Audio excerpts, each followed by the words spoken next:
MP के बड़वानी जिले में इन दिनों भौरगिया की धूम चल रही है, जिसके चलते मुख्यमंत्री शिवराज सिंह चौहान का दौरा कार्यक्रम 6 मार्च को जिले के जुना जिला में बन रहा है, जिसको देखते हुए नर्मदा बचाओ आंदोलन भी सक्रिय नजर आ रहा है। आंदोलन की प्रमुख मेधा पाटकर ने प्रेस वार्ता आयोजित कर अपनी नाराजगी दिखाई। उन्होंने बताया कि आज भी पुनर्वास के हजारों प्रकरण लंबित पड़े हैं, जिनको लेकर आयुक्त कार्यालय में हर दिन बात होती है, लेकिन नतीजा कुछ नहीं है। उन्होंने कहा कि पुनर्वास से जुड़े अब जिस अधिकारी कर्मचारी का तबादला होता है, उसकी जगह नया नहीं आता और उसका स्थान खाली पड़ा हुआ रह जाता है। पुनर्वास अधिकारी एसडीएम को बना दिया जाता है, जिसके पास ना समय है ना उन्हें किसी मामले की जानकारी। ऐसे में जिन लोगों के प्रकरण अटके हैं वो अटके ही पड़े हैं। मेघा पाटकर ने कहा कि जिन लोगों का पुनर्वास किया गया है वो भी अधूरा है। लोग समस्याओं से जूझ रहे हैं। जिन्हें भूखंड आवंटित किए हैं उन्हें भी रजिस्ट्रियां नहीं दी हैं। उनका अधिकार नहीं है तो इसे कैसे पूरा पुनर्वास कहा जा सकता है। मेधा ने कहा कि गुजरात चुनाव के दौरान सबने नर्मदा की बात की, कटाक्ष भी किए, लेकिन अब कोई बात नहीं करता।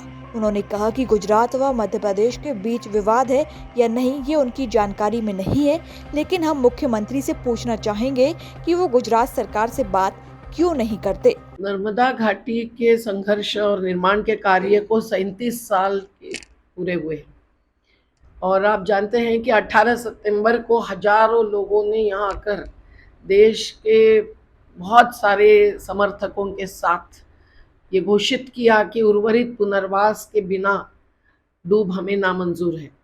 लेकिन आज भी पुनर्वास की स्थिति ऐसी है कि करीबन 50,000 परिवारों को पुनर्वास मिल गया, लेकिन वो संघर्ष से मिला, कानूनी लड़त और मैदानी लड़त से। पर आज केंद्रीय प्राधिकरण ने हमसे पूरी जानकारी ली है, पूरी सूचियां ली है, जो हमारे कार्यकर्ताओं ने जाकर ये आवलदा के गेंदिया भाई से लेकर ये बीजासन के राजाराम शाणा तक हर एक का जो बाकी है वो सब डाला है, लेकिन उनका जवाब नहीं आया है। उल्टा ऐसा हो रहा है कि हर महीने हमारी चर्चा होती है आयुक्त कार्यालय पर, कभी 5 घंटे कभी 7 घंटे, लेकिन कई सारे मुद्दे जांच में ही अटके पड़े हैं, इसलिए निर्णय नहीं मिल रहे हैं और इसके कारण विस्थापित हैरान है और कोर्ट की अवमानना है और अन्याय भी है पुनर्वास के बिना उजाड़ने का। लेकिन जो महत्व की बात यह भी है कि इसे निपटारा इसका करने के लिए जो पुनर्वास अधिकारी के कार्यालय में अन्य पद रिक्त होते थे, उसके साथ अब पुनर्वास अधिकारियों के ही पद रिक्त किए गए। धार, बड़वानी जैसे जिले के हर तहसील के पुनर्वास अधिकारी आज गायब है और पूरी जिम्मेदारी अनुविभागीय अधिकारी एसडीएम को डाले हुए। एसडीएम हर बार कहते हैं कि हमें तो समय नहीं है, हमें अन्य काम है, और उन्हें पूरी जानकारी भी नहीं है सभी फाइलों की, सभी हजारों प्रकरण जो प्रलंबित है उसकी।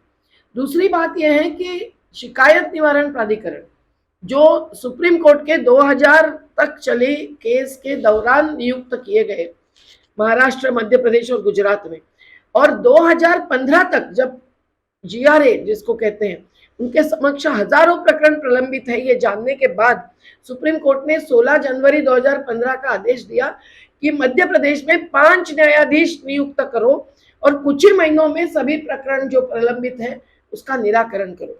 आज की ताजा स्थिति ऐसी है कि पिछले कुछ महीनों से एक भी न्यायाधीश नहीं है और पूर्व में भी एक आध न्यायाधीश कभी थे, कभी 3 थे, लेकिन सुप्रीम कोर्ट के आदेश की अवमानना आज भी जारी है और आज भी 6000 से अधिक प्रकरण वहां प्रलंबित है।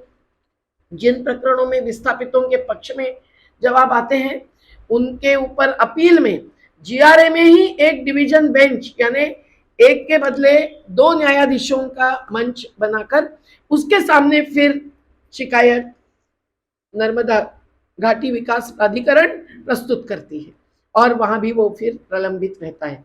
जबकि हाईकोर्ट में जितने आदेश जीआरए के इन्होंने डाले वो करीबन 100% हाईकोर्ट ने खारिज कर दिए और जीआरए के आदेश मंजूर किए, लेकिन आज भी जीआरए के आदेश है उसके खिलाफ अपील नहीं दाखिल की है। ऐसे भी लोग जिन्हें 60 लाख की पात्रता है बाकी है।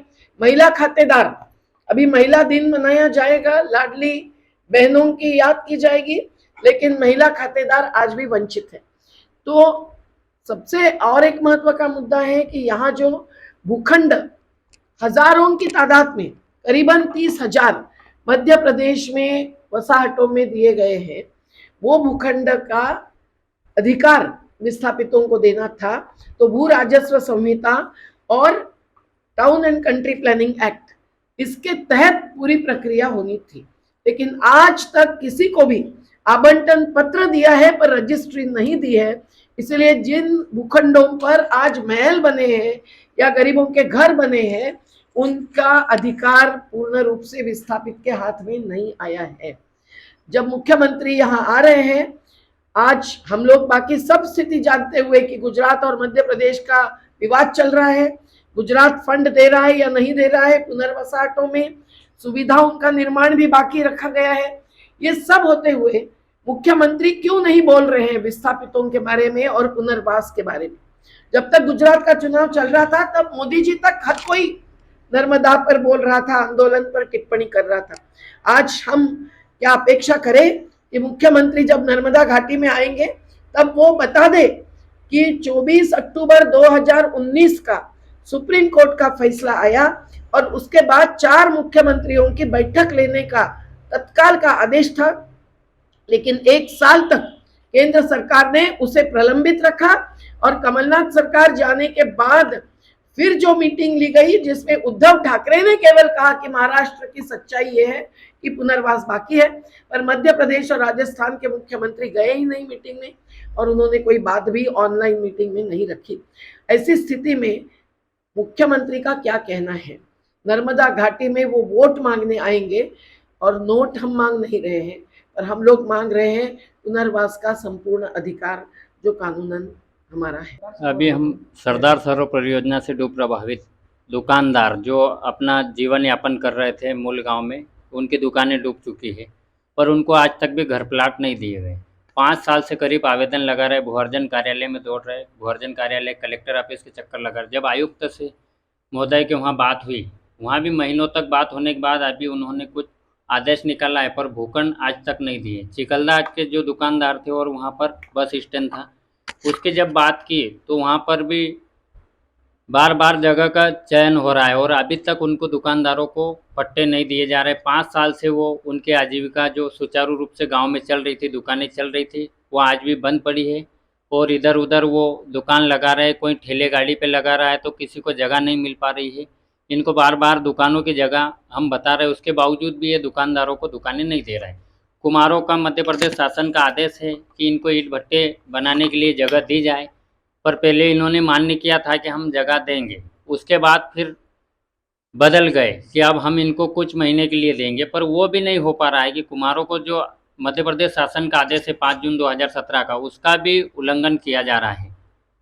उसके साथ में जो मूलभूत सुविधाएं पुनर्वास स्थलों पर 28/11/2017 का जीआरए का आदेश है कि भाई मूलभूत सुविधाएं होनी चाहिए, रास्ते, पानी, बिजली। आज गर्मी इतनी है कि यहाँ पर फिल्टर प्लांट पर कसरावत के जो विस्थापित हैं, जो बस चुके हैं, उनको यहाँ साइकिल से डब्बे टांगकर फिल्टर प्लांट तक पानी लेने के लिए आना पड़ता है। वहाँ पास में 2 कुएँ हैं जिनको साफ सफाई करके वहाँ पानी भी उपलब्ध है, उसके बाद में मोटर पंप नहीं डाला जा रहा है और उनके पानी पीने की व्यवस्था विभाग के द्वारा नहीं की जा रही।